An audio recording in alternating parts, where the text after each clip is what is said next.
জীবনে দুই ধরনের মানুষের থেকে দূরে থাকবেন, এক ব্যস্ত মানুষ, দুই অহংকারী মানুষ।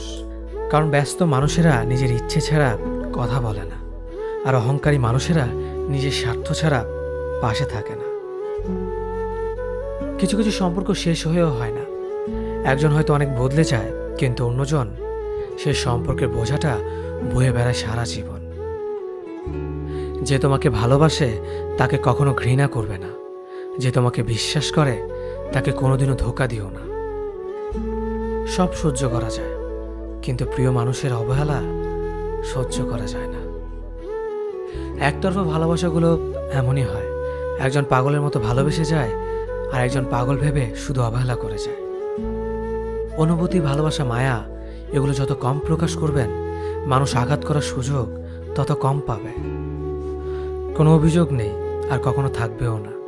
আছে শুধু অভিমান, যা কখনো বলবো না।